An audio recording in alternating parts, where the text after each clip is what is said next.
बड़े बुजुर्गों की एक कहावत है कि यदि घर में सुख शांति है तो यहीं पर स्वर्ग है, और अगर घर में कलेश है, लड़ाई झगड़ा है, तो यहीं पर आदमी के लिए नर्क बन जाता है।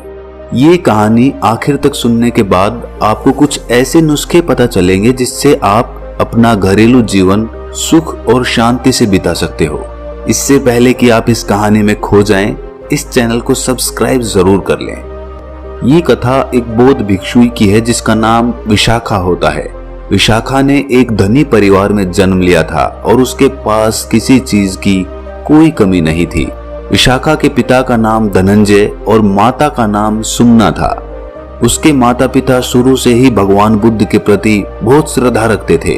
वो उन्हें बहुत मानते थे और बुद्ध की हर सभा में जाया करते थे। विशाखा भी बचपन से ही अपने माता पिता के साथ धर्म श्रवण को जाती रहती थी। कहा जाता है कि विशाखा जब 7 वर्ष की थी तभी वो श्रोतापति के फल को उपलब्ध हो गई थी। श्रोतापति का अर्थ होता है ध्यान की धारा में बह जाना, यानी स्वयं को उस अस्तित्व के हाथों में छोड़ देना और अपने में ही डूब जाना। मनुष्य तब आध्यात्म की यात्रा पर चल सकता है जब वो श्रोतापति को उपलब्ध हो जाए। ये मनुष्य के जीवन का बहुत महत्वपूर्ण पड़ाव होता है। मनुष्य के शरीर को 7 चक्रों में विभाजित किया जाए तो ये तीसरा महत्वपूर्ण मणिपुर चक्र होता है। पहले 2 चक्रों तक प्रकृति अपना काम करती है। मणिपुर, जिसे हिंदुओं ने सचमुच बहुत ही सुंदर नाम दिया है, वो सच में मणि है। वो मनुष्य के भीतर का भाग्य खोल देती है। मणि चक्र बंद होता है, बिना गुरु के सहयोग के वो कभी नहीं खुलता, और जिसका खुल गया वो समाज की नजरों में आपको पागल सा लगेगा। आप उन्हें कहेंगे कि वो तो दीवाना सा हो गया है। बहुत छोटी सी उम्र में ही श्रोतापति उपलब्ध हुई विशाखा जब बड़ी हुई तो उसका विवाह श्रावस्ती निवासी मिगार श्रेष्ठी के पुत्र पुत्रवर्धन से हो गया। जब विशाखा की मायके से विदाई हो रही थी तब विदाई के समय धनंजय सेठ ने अपनी बेटी विशाखा को 10 बातें संकेतों में समझाई थी। सबसे पहली, घर की आग बाहर मत ले जाना।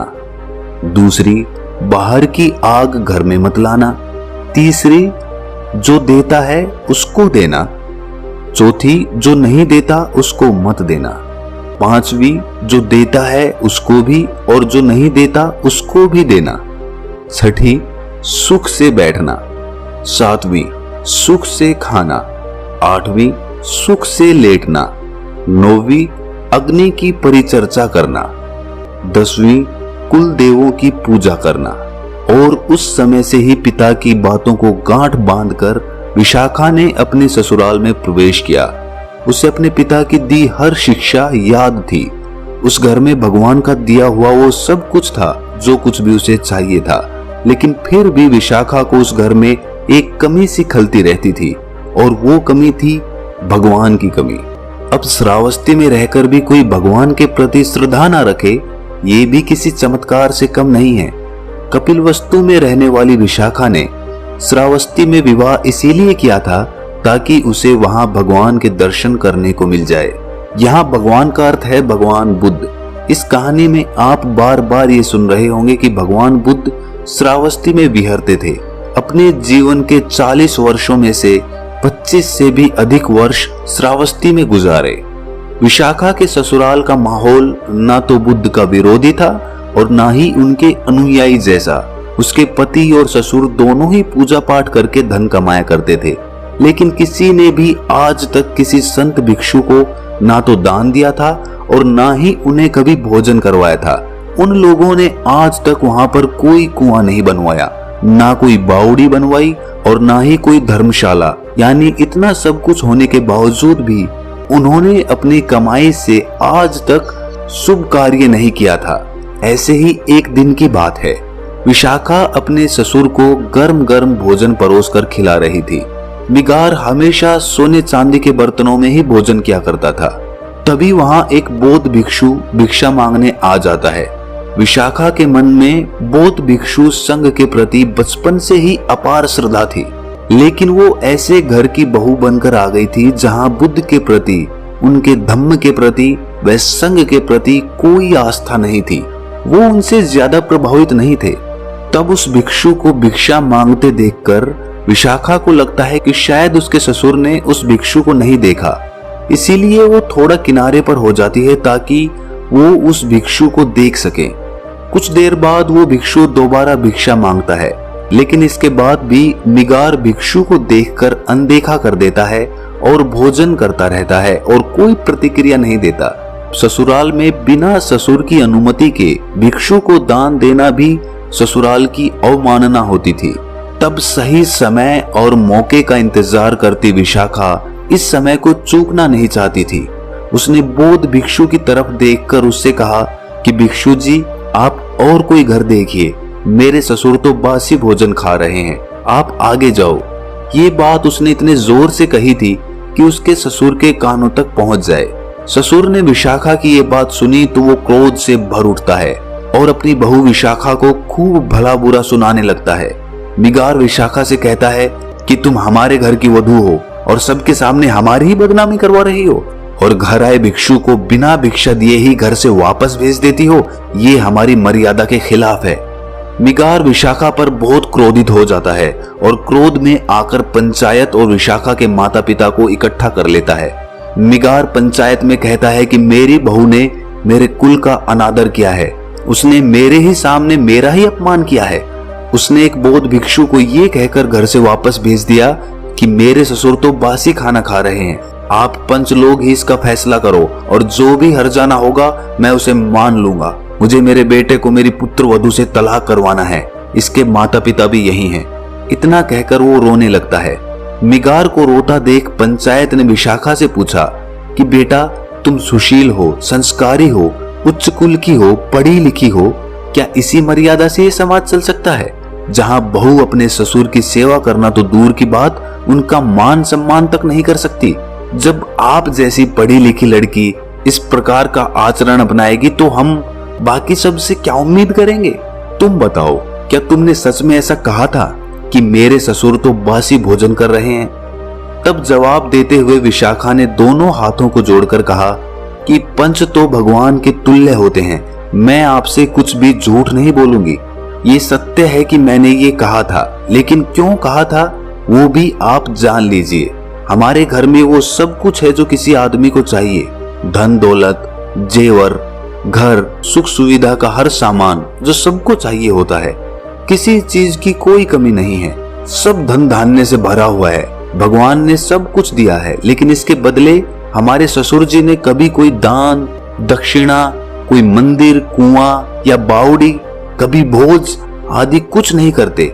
कभी कभी तो मुझे ऐसा लगता है कि ये किसी और जन्म की कमाई होगी जिसे इस जन्म में ये उपयोग कर रहे हैं। कुछ बोया होगा पिछले किसी जन्म में जिसे इस जन्म में काट रहे होंगे, वरना तो इन्होंने इस जन्म में तो कुछ ऐसा किया ही नहीं जिसके बदले ये सुख वैभव भोग रहे हैं। तो आप ही कहें कि मैंने क्या गलत कहा? मैंने तो उस बौद्ध भिक्षु से केवल इतना ही कहा था कि मेरे ससुर बासी खाना खा रहे हैं। तब आप लोग ही बताएं कि मैं कहां पर गलत हूं, मैंने क्या गलत बोला? विशाखा की ये बात सुन पंचायत उसकी प्रशंसा करने लगती है और मिगार से कहती है कि तुम्हारी संपत्ति पर तुम्हारी बहू का कोई अधिकार है या नहीं?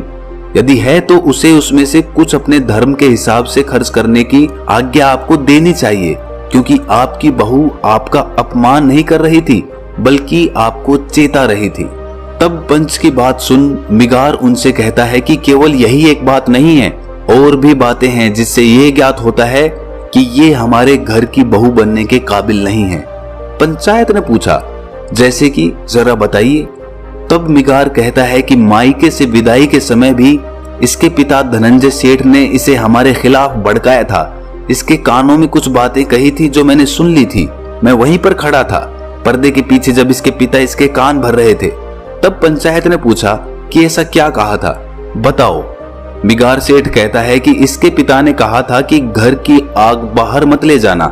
अब आप लोग ही बताइए कि हम घर गृहस्थी के लोगों के लिए ये संभव है कि अपना चूल्हा जलाने के लिए किसी ने आग मांग ली तो क्या हम उसे आग नहीं देंगे? ये तो आसपास पड़ोस में बैर पालने वाली शिक्षा है ना। तब पंचायत विशाखा से पूछती है, क्या ये सत्य है? क्या उन्होंने ऐसा कहा था?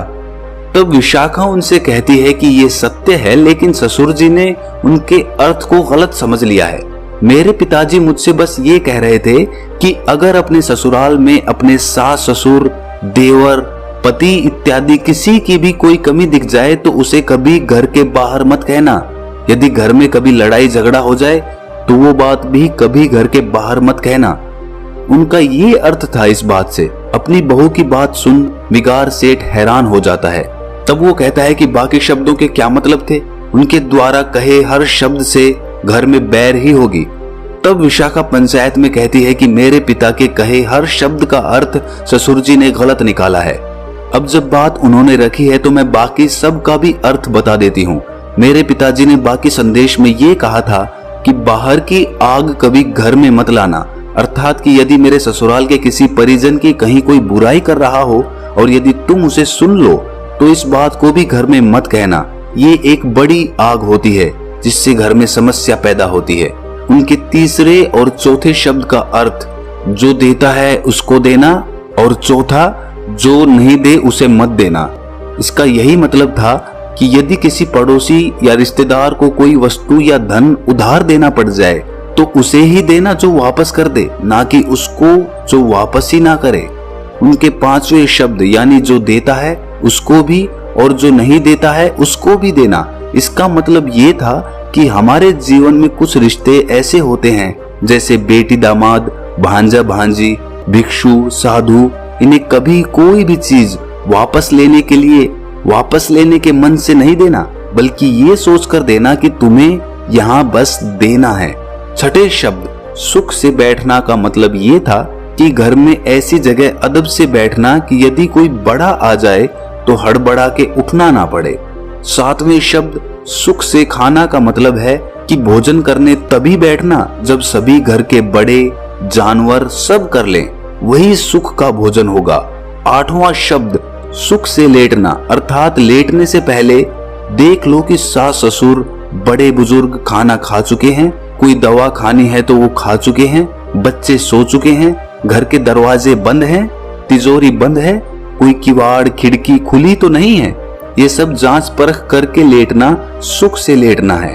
नौवां शब्द अग्नि की परिचर्चा करना, अर्थात घर में सब स्व प्रेम से रहना, किसी के साथ कोई ऐसी बात या बर्ताव मत करना जिससे वो बुरा मान जाए, सबके साथ अदब से रहना। और आखिर में उन्होंने यही कहा था कि कुल देवों की पूजा करना, अर्थात सभी बड़े बुजुर्ग परिवार के सदस्य हो या बाहर के कोई भिक्षु, सबको पूजनीय समझना, उनकी जरूरतों का ध्यान रखना, भूलकर भी उनका अपमान मत करना। यही शिक्षा देकर मेरे पिताजी ने मुझे विदाई दी थी। मैंने आज भी ससुर जी का कोई अपमान नहीं किया, बल्कि बस यही कहा कि ये हर तरह से सुखी हैं, ये जरूर किसी जन्म के पुण्य हैं। ये सब सुनकर विशाखा के माता पिता उसकी सूझबूझ और समझदारी से प्रसन्न हो जाते हैं कि उनकी बेटी ने उनकी बताई हर शिक्षा का न केवल मान रखा बल्कि उसे याद भी रखा। यहाँ मिगार और सभी लोग ये सुनकर हैरान थे। पूरी पंचायत विशाखा की प्रशंसा करते रुक नहीं रही थी। वहीं दूसरी तरफ इतना सुनकर मिगार की आंखों में पानी आ गया। उसने खड़े होकर कहा कि आज से विशाखा मेरी बहू बाद में और गुरु पहले है, और इसे पूरा अधिकार है कि वो अपने हिसाब से जो धन चाहे उसे खर्च करे। इसके बाद सब अपने घर लौट जाते हैं और घर जाकर मिगार विशाखा से ये कहता है कि क्यों ना कल हम सबको भोजन पर आमंत्रित करें। विशाखा कहती है कि ये तो नेक ख्याल है, और वो अगले दिन सभी संतों को भोजन के लिए आमंत्रित करती हैं। भोजन के उपरांत मिगार ने भगवान के उपदेश सुन उनकी दीक्षा ले ली और बाद में वो भगवान का प्रिय शिष्य कहलाया गया। विशाखा ने श्रावस्ती में एक विहार का निर्माण करवाया। ऐसा कहा जाता है कि उस समय उसमें 20 करोड़ स्वर्ण मुद्राएं लगी थी। वो 1000 भिक्षुओं के रहने का 5 मंजिला विहार था, जिसके अवशेष आज भी श्रावस्ती में देखे जा सकते हैं। कहा जाता है कि विशाखा भगवान बुद्ध की प्रमुख उपासिका में से एक थी, जो भगवान के जीते जी बुद्धत्व को उपलब्ध हो गई थी। श्रावस्ती नगर की विशाखा उन बौद्ध भिक्षुओं में से एक थी जिन्होंने बिना घर को त्यागे संसार में रहकर सभी सुख वैभव को जीकर ध्यान को उपलब्ध हो गई। तो ध्यान को उपलब्ध होने के लिए आपको घर गृहस्थी त्यागने की जरूरत नहीं है। आप अपने घर में रहकर सब सुख सुविधाओं के बीच रहकर उस बुद्धत्व को प्राप्त कर सकते हो। बस आपके मन में वो इच्छा, दृढ़ निश्चय और वो लगन होनी चाहिए जो आपको निरंतर ध्यान करने के लिए प्रेरित करे। क्या इससे पहले आपने श्रावस्ती के बारे में सुना था? यदि हाँ तो कमेंट सेक्शन में हाँ जरूर लिखें और ऐसी ही कहानी सुनते रहने के लिए हमारे चैनल को सब्सक्राइब जरूर कर लें। तो मिलते हैं अगली कहानी में, तब तक के लिए अपना ख्याल रखें।